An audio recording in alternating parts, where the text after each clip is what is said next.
New updates in the Sean Diddy Combs legal saga. The rap mogul gets an official sentencing date. He gets hit with allegations from a shocking new lawsuit. A juror speaks out, and also, apparently, Diddy receives a standing ovation from inmates. Officially, Diddy's world has collapsed. As the judge read the final verdict, the courtroom fell silent. Additionally, Diddy started crying in a moment that rocked the industry. There was nothing theatrical about this explosion.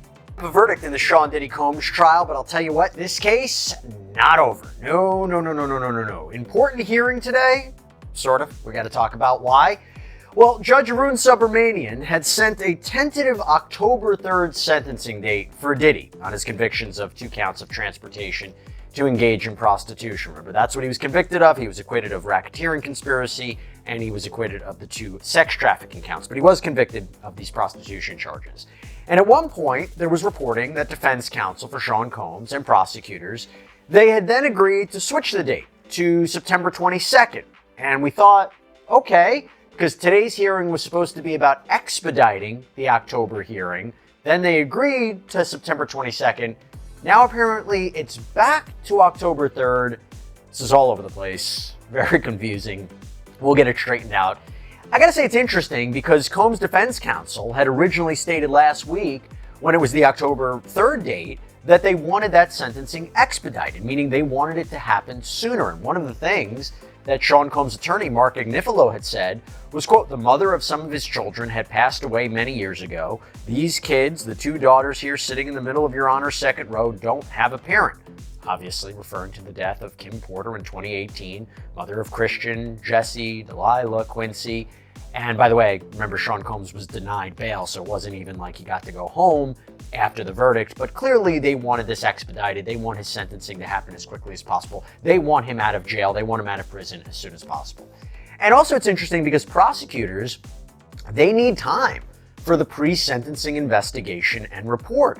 Basically, that's when a probation officer interviews the defendant, looks at the history, the background, childhood, education, employment, criminal history, finances, the mental and physical health of the defendant. There are interviews that are conducted with family and friends. The officer looks at various court and school records, employment records, financial records. The officer could speak to the victims in the case, law enforcement that were involved in the investigation, provide all of this information in a report to the judge, because here the judge is going to have a lot of discretion when it comes to the sentence. What could a sentence look like? Well, prosecutors indicated in a filing that before even doing a pre-sentencing investigation, Combs is looking at 51 to 63 months, a little over 4 to 5 years in prison. The defense seems to be pushing for 21 to 27 months, so a little over 1.5 to 2 years. But remember, Combs has been sitting in federal lockup since September at the MDC. So if he gets time served, he really wouldn't be spending that much time behind bars. Now, of course, there are the extremes. When you talk about transportation to engage in prostitution, the maximum for each count is 10 years in prison. You stack them together, you get 20 years.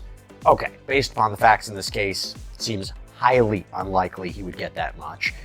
Other side, you get the idea. There's no minimum for this charge. So could he get time served and walk free?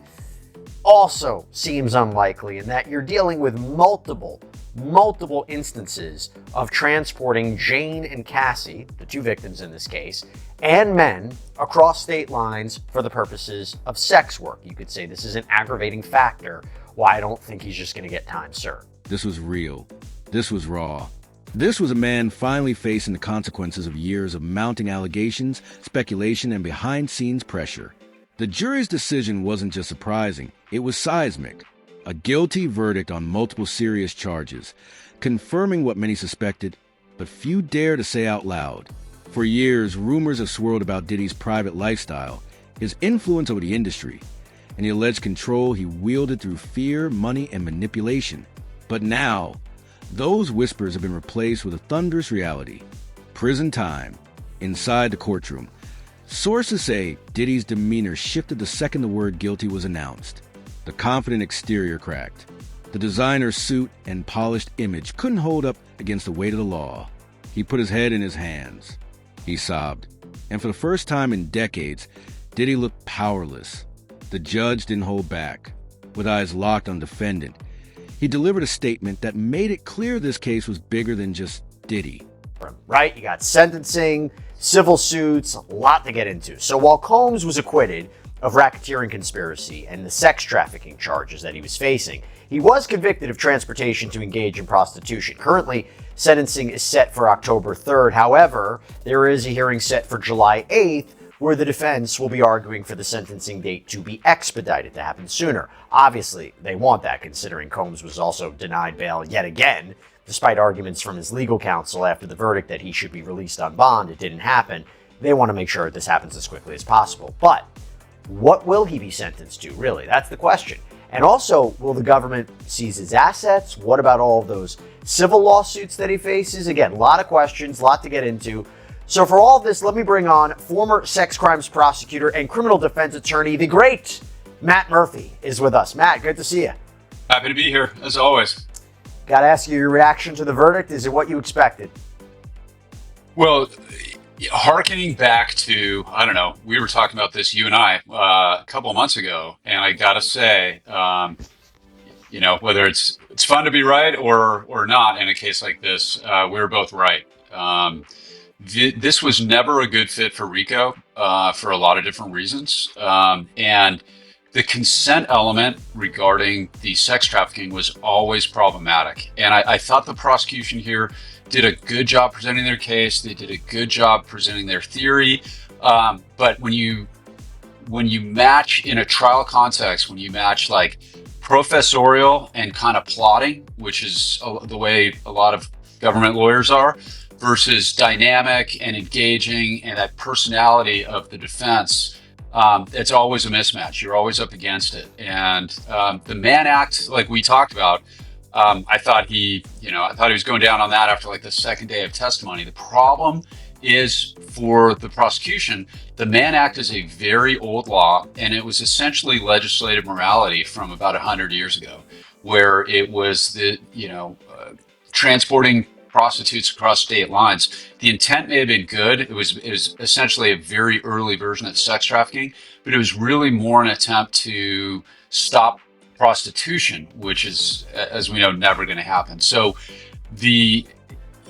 almost every lonely guy in New York City who's going through a divorce, who is having a problem in the dating pool, who has some sex worker drive over from New Jersey, if he buys her Uber or his Uber, theoretically, that's a violation of the Mann Act. So that is it's not the same type of crime. There's no mandatory minimum under federal law. The judge does not have to.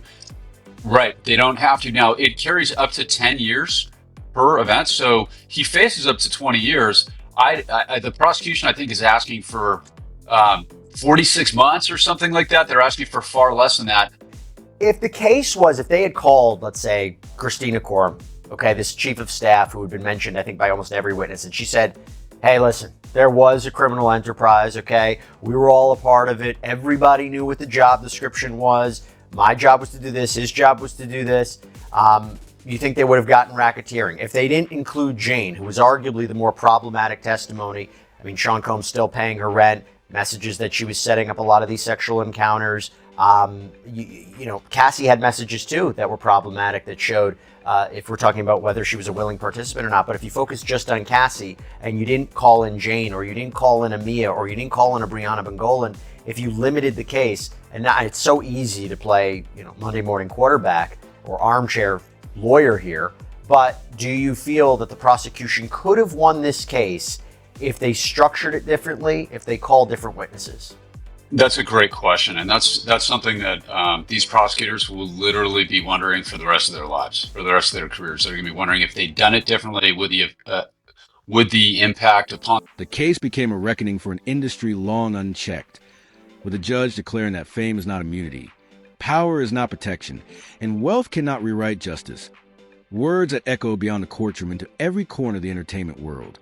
And as the verdict dropped, 50 Cent, who had been vocal throughout the saga, wasted no time posting a cryptic but pointed message, told y'all no more games. A statement that needed no explanation, since he had been warning for years about the dark secrets within Diddy's empire.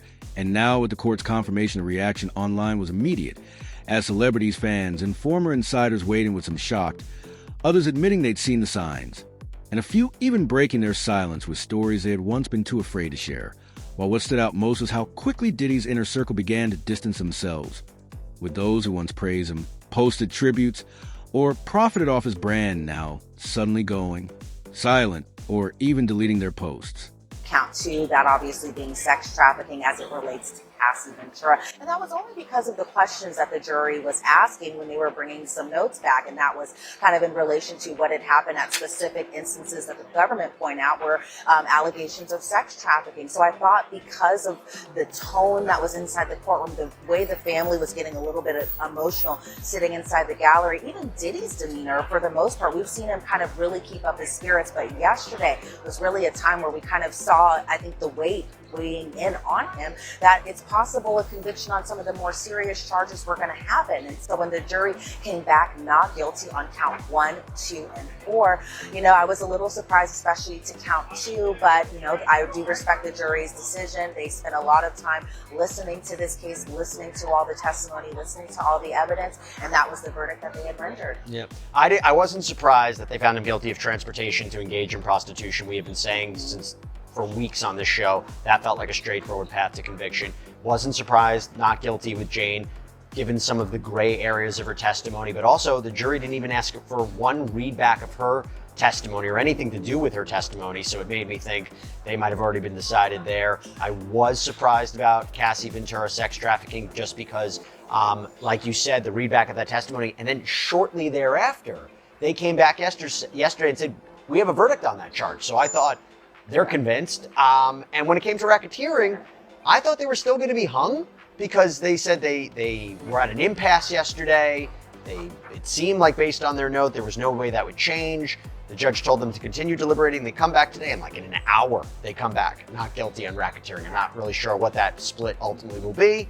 Maybe the jurors will speak out and we'll hear. Got to ask you about Diddy's reaction. Okay, so we have courtroom sketches of what it looked like. You were in there. What was his reaction to the verdict?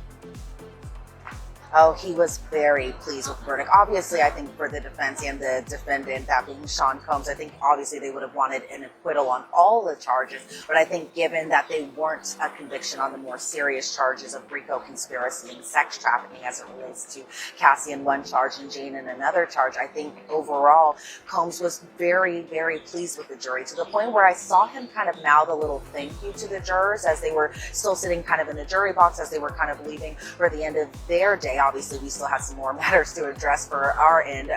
But in terms of just his reaction, even his family's reaction, Jesse, I think they were so happy knowing that there's such a strong possibility that their father will come home. Obviously, if he would have been convicted on the more serious charges, that might have been a different discussion. But given that he was only convicted on count 3 and 5, that being the Mann Act, it seems like, given that it comes with a lesser penalty and sentencing, I think the family is like, yes, our father is coming home, our loved one is coming home, and we hope to see him very, very soon. And talk about a reaction. Outside that courthouse, my gosh, what has been going on out there? There's verbal disputes, people spraying things. What is, just give us a brief summary of what you've witnessed outside that courthouse after the verdict.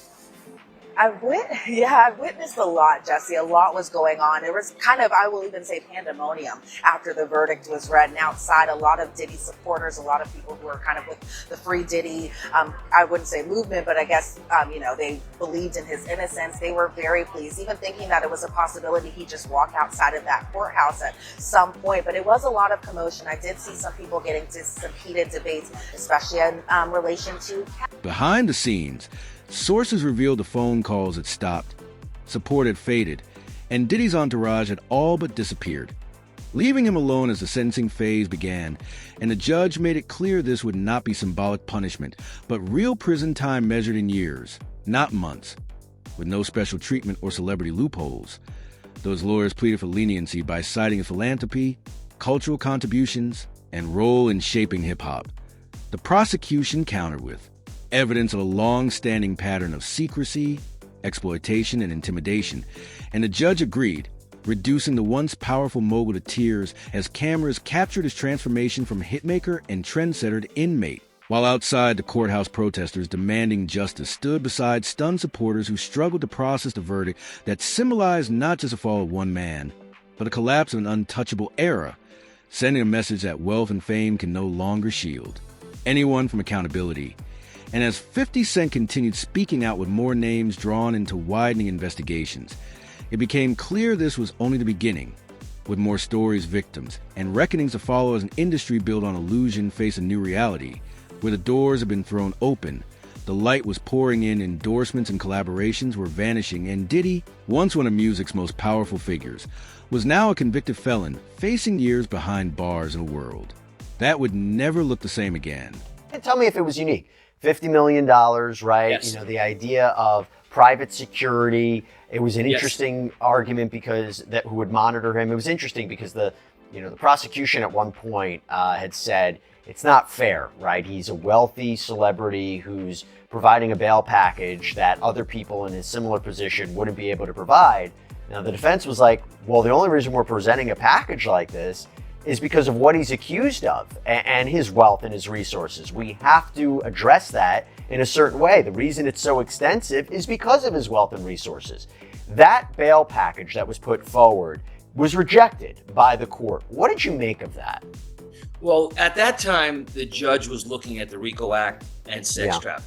So, Puffy was looking at possibly 25 years, or more, depending on what the guidelines were based on if he was convicted. So at 55 years old, at that time, it's almost a life sentence. So, and he has a lot of wealth and he had a private plane. So the judge was looking at that. Plus, in the federal system, they look at danger to the community. Where in the state system, they're not allowed to look at that. They look at risk of flight.